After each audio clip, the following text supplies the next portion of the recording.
ये कहता है कि हम डिफॉल्ट नहीं करेंगे, हम तो डिफॉल्ट कर गए हैं। हम विदाउट रिस्ट्रक्चरिंग डेट दे नहीं सकते हैं वापस। आपको मैं बताता हूं एक तरीका है, इसको एक ही तरीका है हमें बचने का, और आई होप ये करते हैं, और वो सिंपल है। हमारे क्रेडिटर्स को कहें, खासकर गवर्नमेंट टू गवर्नमेंट क्रेडिटर्स जो $90 बिलियन हमारे से लें, क्या वी कांट पे, हम माफ करिए, हम नहीं दे सकते। जो भी वजह हो, जो भी आप हमें गालियां देना चाहते हैं दे दें, हम नहीं अफोर्ड कर सकते हैं। जय हिंद दोस्तों, मैं महेंद्र शर्मा स्वागत करता हूं वन वर्ल्ड हिंदी में आपका। उम्मीद करता हूं आप खुश और स्वस्थ हैं। दोस्तों जैसा सुना, कैसे आज पाकिस्तान में हिलाली जो पाकिस्तान का एक बुद्धिजीवी है, वो कैसे आज दुनिया को, पाकिस्तानी मीडिया में बैठ के ये बोल रहा है कि हम में जो कर्जा मांग रहा है वो हमसे न मांगा जाए, क्योंकि कहीं ना कहीं पाकिस्तान की हमेशा से नीति यही रही है कि किसी भी प्रकार का अगर कर्जा ले लिया है तो उसको कहीं ढंग के तरीके से कभी नहीं चुकाया। और ये आज अपनी मंशा हिलाली ने अपने इस वक्तव्य के साथ जाहिर भी कर दी है। तो कहीं ना कहीं आज हिलाली सर पटक के रो रहा है और बारी बारी में बोल रहा है कि हम डिफॉल्ट कर चुके हैं। और इसका सबसे बड़ा कारण ये है पाकिस्तान की पॉलिटिकल इंस्टेबिलिटी, क्योंकि हिलाली और ओरियो ये चाहते हैं कि पाकिस्तान की गद्दी पर एक बार फिर से इमरान खान बैठे, और इनकी यही महत्वाकांक्षा पाकिस्तान की आवाम को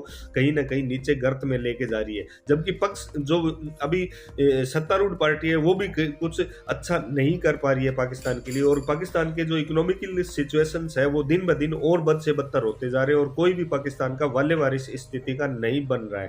दोस्तों देखिए डिबेट और कमेंट में अपनी प्रतिक्रिया जरूर दें। लास्ट में आपसे रिक्वेस्ट करूंगा, चैनल पे नए हैं तो चैनल को सबसे पहले सब्सक्राइब करें, लाइक शेयर कमेंट जरूर करें। दोस्तों जय हिंद, वंदे मातरम, भारत माता की जय। दोस्तों अदायगियाँ हैं वो जल्द अदा कर दी जाएंगी, लेकिन दूसरी जानिब सूरत हाल ये है कि मुल्क पर कर्जों का बोझ बढ़ता जा रहा है, जो एक मोहतात अंदाजे के मुताबिक 62.5 ट्रिलियन रुपए हो चुका है। ये कर्जे हुकूमत के लिए एक बड़ा चैलेंज बने हुए हैं। हिलाली साहब, हुकूमत की जानिब से मईशत के इत्मीनान बख्श होने के दावे तो किए जा रहे हैं, लेकिन दूसरी जानिब मुल्क पर कर्जों का जो बोझ है वो बढ़ रहा है। स्टॉक एक्सचेंज के इशारे भी मुस्बत नहीं हैं, तो असल मामलात हैं क्या? देखिए, ये क्या समझता है इसाक़दार, ये समझता है कि हम अंग्रेजी नहीं पढ़ सकते हैं।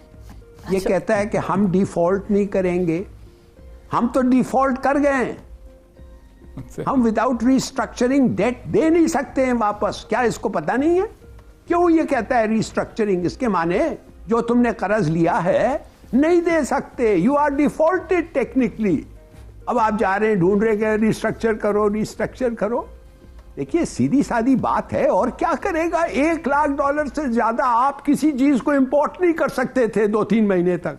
अब वो आके उसको $2 लाख किया है। $2 लाख जब आपके इंपोर्ट्स 27 बिलियन हो रहे हैं, भाई बाकी पैसे जो मिलियंस में इंपोर्ट हैं वो आएंगे किधर? और इस मुल्क में industrial raw materials millions billions में इंपोर्ट होते हैं, वो कैसे होंगे? आप तो you have already defaulted. Debt आपका क्या है आपको पता है? 80% ऑफ जीडीपी। बिल्कुल। डेट सर्विसिंग रुपीस में 5 ट्रिलियन रुपया है। 5 ट्रिलियन। हर चीज आपने कोशिश कर ली है।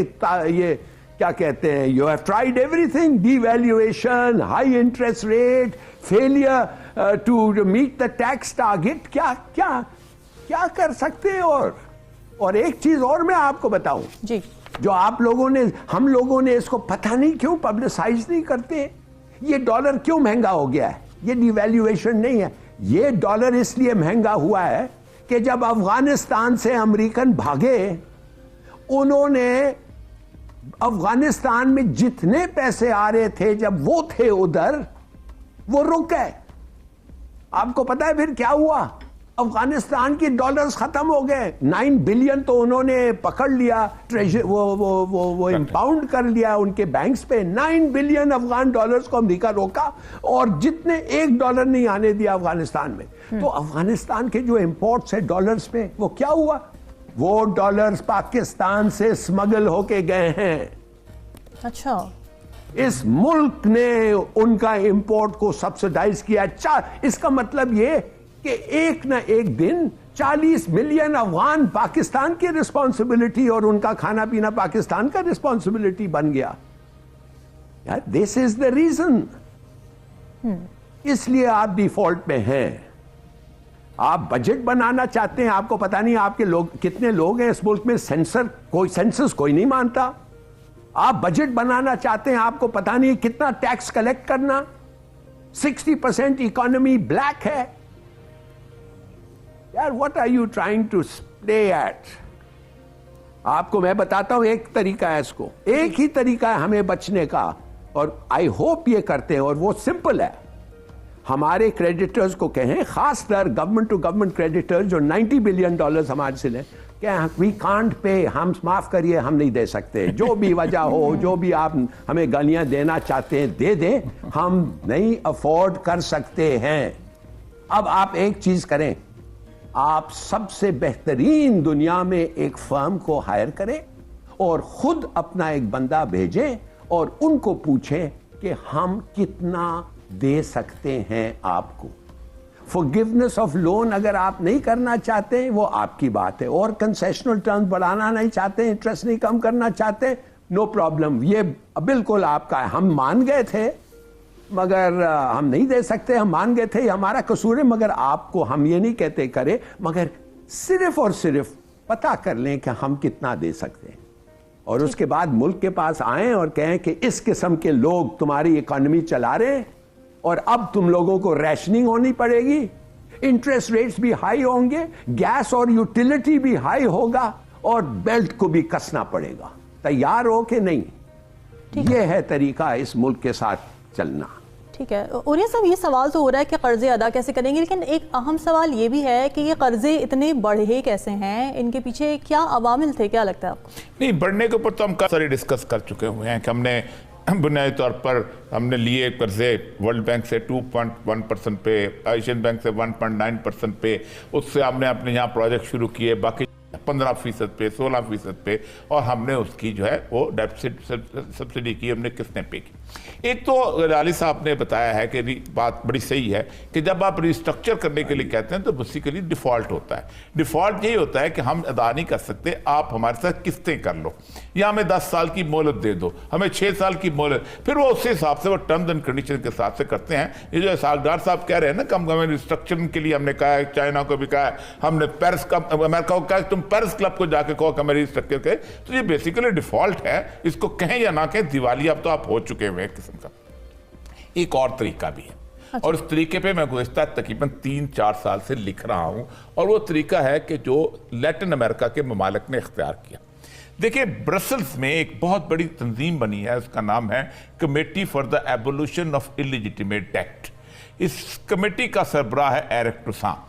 ये बहुत ज़बरदस्त किस्म का आदमी है। एक मूवमेंट चली हुई है पूरे यूरोप में, उस मूवमेंट को कहते हैं डेट जुबिली। वो कहते हैं कि जब तक आप इस दुनिया के अंदर जो कंट्रीज़ हैं वो बड़ी अपना सरमायादार कंट्रीज़, वो जब तक एक दफ़ा कर्जों से इन दुनिया को निकालते नहीं, ये दुनिया के अंदर जो रीडिस्ट्रीब्यूटिव जस्टिस का कॉन्सेप्ट नहीं हो सकता।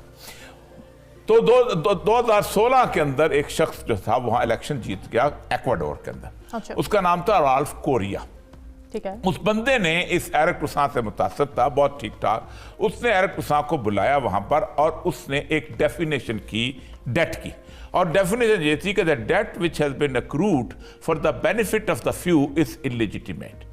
वो कर्जा जो कि चंद लोगों की ख्वाहिशात को या चंद लोगों की ज़रूरियात के लिए लिया जाता है और अवाम उसमें शामिल नहीं, वो इलिजिटिमेट रहता है।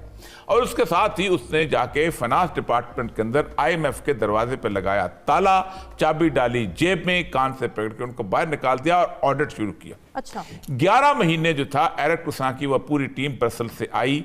उन्होंने 7.5 लाख कॉन्ट्रैक्ट और 60 लाख के करीब फाइल्स का मुताला किया, और उसके बाद उन्होंने कहा कि बिल्कुल 87% कर्जा ऐसा है जो हम इलिजिटिमेट डिक्लेयर करते हैं। और उन्होंने फौरी तौर पे हुक्म किया कि आपने अपने जो बॉन्ड्स थे वो वॉल स्ट्रीट से वो विड्रॉ करने शुरू किए, जिससे वो गिर गई कीमत एकदम, और वो 20% पे रह गई। तो वो सारे का सारा उन्होंने खुद गवर्नमेंट ने खरीद लिए, जिससे उस साल के अंदर आप अंदाज़ा करें कि उनकी हेल्थ की जो बजट था उसके अंदर कुछ 200% इजाफा हुआ, बाकी इजाफा। इसके ऊपर इंटरनेशनल कम्युनिटी जाके बैठी वहाँ पर एक्वाडोर के साथ। एक्वाडोर के पास जब बैठी तो उन्होंने आके कहा कि अब हम क्या कर सकते, एंड दे एग्रीड कि 88% तो नहीं, लेकिन 80% कम से कम ऐसे हैं जो इलिजिटिमेट डेट हैं। आप उसके बारे में हम समझते हैं कि वाकई गलत थे, आप दोबारा से उसके बाद बात शुरू करें। एक मुल्क नहीं 4 मुल्क ऐसे हैं लैटिन अमेरिका के जिनमें पैराग्वे शामिल है, जिसमें अर्जेंटीना शामिल है। अर्जेंटीना तो यहाँ तक कहा कि ये लिस्ट है उन लोगों की, जैसे हम दे सकते हैं ये जरदारी का घर है, ये नवाज शरीफ का घर है, ये फलां का घर है, ये फलां जर्नैल का घर है, ये फलां ब्यूरोक्रेट का घर है। उन्होंने कहा ये लिस्ट है। अर्जेंटीना ने कहा भाईजान ये इनको बेचो और हमारे कर्जे दे दो, क्योंकि they're the people who never ask. और एक और मैं बात बताऊं, फिनांस पाकिस्तान की पूरी तारीख में कभी भी कर्जा लेने का जो मुआहदा है वो असेंबली में पेश नहीं हुआ। अच्छा, वो ईएडी का सेक्रेटरी साइन करता है और असेंबली में क्या पेश होता है, वो किस्त पेश होती है डेट सर्विसिंग के लिए। यानी एमएनए एमपीएस को भी नहीं पूछा जाता कि हम ये स्कीम बना रहे हैं भाई प्लीज हम कर्जा ले रहे हैं। ईएडी का सेक्रेटरी वो दस्तखत करता है, आखिर में जब बजट बनता है वो कहते हैं हमारे पर इतनी लायबिलिटी आ गई है, इसका इतना हिस्सा तुमने देना है। तो पाकिस्तान का जो डेट है ना वो बहुत बुरी तरह जो है उसके ऊपर रखा गया है। अब मैं यही पढ़ रहा था, मैं हैरान होता था कि आप अंदाजा करें कि आपने इतना ज्यादा सूद आपने दे दिया लोगों को, उसके बावजूद 11 अरब जो थे वो आपका पिछले साल का उन्होंने कमाया था, रेवेन्यू कमाया था इससे सूद से। इस साल जो है 706 जो है उसके ऊपर उस पर आ गया, 746 से 11 पे आ गया। इतना कम रेवेन्यू आपने बनाया, 744 बिलियन से 11 बिलियन पे आ गए। तो ये जब लेवल आ जाता है आपके इकोनॉमिक मिसमैनेजमेंट, 2 ही तरीके होते हैं, या तो माफी तरला कि भाईजान कुछ कर लो, भाईजान हमारे लिए कुछ कर दो, हम नहीं दे सकते। और ज़ाहिर बात है जिन लोगों के पैसे डूबे होते हैं वो यही कहते हैं यार थोड़े से पैसे और लेके दुकान और ज़्यादा चमका लो और उसके बाद हमें कर दो और इतने इतने लोगों से कमा लो। और याद होता है फिर आंखें दिखा दो, और आंखें आपको दिखाए बगैर चारा का नहीं है। मैंने आपको 4 मुल्कों की मिसालें यहाँ पर दे दी।